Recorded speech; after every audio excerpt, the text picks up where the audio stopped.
क्या तुम्हें हर छोटी बात पर गुस्सा आता है? क्या किसी के मैसेज ना करने पर या इग्नोर करने पर तुम्हारा पूरा दिन खराब हो जाता है? क्या तुम वो इंसान हो जो रात रात भर सोचता रहता है कि उसने मुझे ऐसा क्यों बोला? अगर हाँ, तो कड़वा सच सुन लो। तुम एक आजाद इंसान नहीं हो। तुम बस एक कठपुतली हो, एक पपेट। एक ऐसी कठपुतली जिसका रिमोट कंट्रोल दुनिया के हाथ में है। सोचो जरा इस बारे में। कोई भी राह चलता इंसान आता है, तुम्हारा इमोशनल बटन दबाता है और तुम्हें अपने हिसाब से नचाता है। वो चाहते हैं तुम गुस्सा करो, तुम चिल्लाने लगते हो। वो चाहते हैं तुम उदास हो जाओ, तुम रोने लगते हो। वो चाहते हैं तुम इनसिक्योर फील करो, तुम डर जाते हो। तुम्हारा अपना कंट्रोल कहाँ है? तुम्हारी अपनी पावर कहाँ है?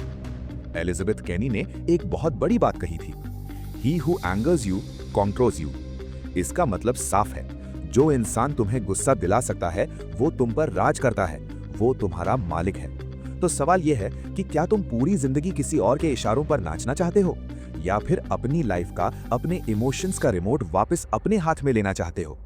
आज के वीडियो में हम सीखेंगे द आर्ट ऑफ डिटैचमेंट। ये कोई मामूली मोटिवेशनल वीडियो नहीं है। आज हम बात करेंगे उस सुपर पावर की जिसे बड़े बड़े मॉन्क्स, सैमुराइज और स्टोइक फिलोसोफर्स यूज करते थे।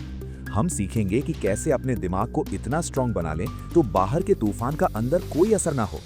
कैसे एक पत्थर की तरह बने जिसे ना किसी की इंसल्ट तोड़ सके और ना किसी का छोड़ जाना। पिघलना बंद करो, इमोशनल फूल बनना बंद करो। आज हम बनेंगे पत्थर। चलो शुरू करते हैं। Part 1, the biology of weakness. सबसे पहले ये समझो कि तुम पिघलते क्यों हो, क्यों तुम्हारा कंट्रोल छूट जाता है। इसका जवाब डैनियल कानेमन की book thinking fast and slow में छुपा है। हमारे दिमाग के दो हिस्से होते हैं। Number 1, system 1। ये तेज है, इमोशनल है और बेवकूफ है। ये बिना सोचे रिएक्ट करता है। Number 2, system 2। ये स्लो है, लॉजिकल है और स्ट्रेटेजिक है। जब कोई लड़की तुम्हें इग्नोर करती है या कोई दोस्त धोखा देता है, तुम्हारा सिस्टम 1 चिल्लाता है, कुछ कर, मैसेज कर, गुस्सा कर, और तुम कर देते हो, और वहीं तुम हार जाते हो। द 48 लॉज ऑफ पावर का लॉ नंबर 4 कहता है, always say less than necessary. लेकिन तुम्हारा सिस्टम 1 तुम्हें मजबूर करता है ज्यादा बोलने पर, सफाई देने पर। याद रखना, रिएक्शन इक्वल्स वीकनेस। अगर तुम्हें पावर चाहिए तो तुम्हें अपने सिस्टम 1 को कुचलना होगा और सिस्टम 2 को जगाना होगा। Part 2, the Ronin mindset. Japan के सबसे खतरनाक सैमुराई मियामोटो मुसाशी ने मरने से पहले एक लिस्ट लिखी थी जिसका नाम था डोको Duo, the way of walking alone. इसमें उन्होंने डिटैच होने का सबसे बड़ा सीक्रेट लिखा था। Rule number 1, except everything just the way it is. हर चीज को वैसे ही स्वीकार करो जैसी वो है। हम दुख क्यों मनाते हैं? क्योंकि हम रियलिटी से लड़ते हैं। उसने मुझे क्यों छोड़ा? मेरा लॉस क्यों हुआ? मुसाशी कहते हैं, स्टॉप फाइटिंग रियलिटी। अगर बारिश हो रही है तो भीगने से गुस्सा क्यों होना? भीगना तो नेचर है। अगर कोई इंसान टॉक्सिक है तो उससे धोखा मिलने पर रोना क्यों? जहर का काम ही है मारना। जब तुम रियलिटी को एक्सेप्ट कर लेते हो कि हाँ ये हो गया, तब तुम्हारा दिमाग कंप्लेन मोड से हटकर एक्शन मोड में आ जाता है। Part 3, the grey rock method. अब आते हैं प्रैक्टिकल वर्ल्ड में। अगर कोई मैनिपुलेटर तुम्हारे पीछे पड़ा है तो वहां फिलॉसफी काम नहीं आती, वहां डार्क साइकोलॉजी काम आती है। इसे कहते हैं द ग्रे रॉक मेथड। सोचो, अगर तुम्हें रास्ते में एक साधारण सा ग्रे पत्थर दिखे, क्या तुम उससे बात करोगे? क्या तुम उससे इमोशनल होगे? नहीं, क्योंकि वो बोरिंग है, वो लाइफलेस है। जब कोई तुम्हें प्रवोक करे, तुम्हें वही ग्रे रॉक बनना है। उन्हें वो ड्रामा मत दो जो वो चाहते हैं। अगर वो बोले तुम किसी काम के नहीं हो, तुम्हारा जवाब बोर्ड टोन में, सही कह रहे हो।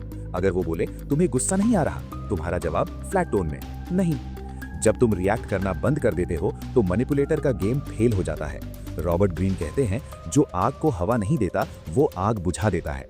पार्ट 4, द 3 स्टेप्स टू ब्रह्मास्त्र। अब हम आते हैं फाइनल सोल्यूशन पर। अपने दिमाग को रिवायर कैसे करें? Step 1, the 3 second pause. जब भी गुस्सा आए, अपने दिमाग में एक बड़ा रेड स्टॉप बटन इमेजिन करो।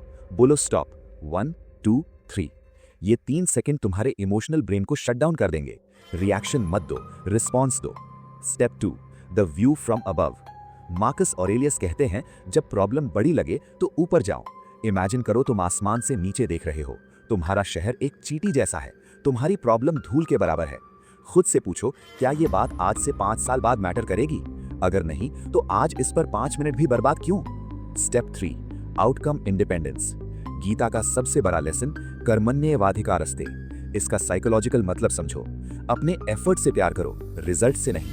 जब तुम रिजल्ट से चिपकना छोड़ देते हो तो तुम डेस्परेशन की स्मेल देना बंद कर देते हो। याद रखना, दुनिया उसी के पीछे भागती है जो दुनिया के पीछे नहीं भागता। तो दोस्तों, बात सीधी है, तुम्हारी एनर्जी तुम्हारा सबसे महंगा करेंसी है। इसे सस्ते लोगों पर खर्च मत करो। आज से एक चैलेंज लो, द 24 आवर घोस्ट मोड। अगले 24 घंटे चाहे कोई कुछ भी बोले, तुम रिएक्ट नहीं करोगे।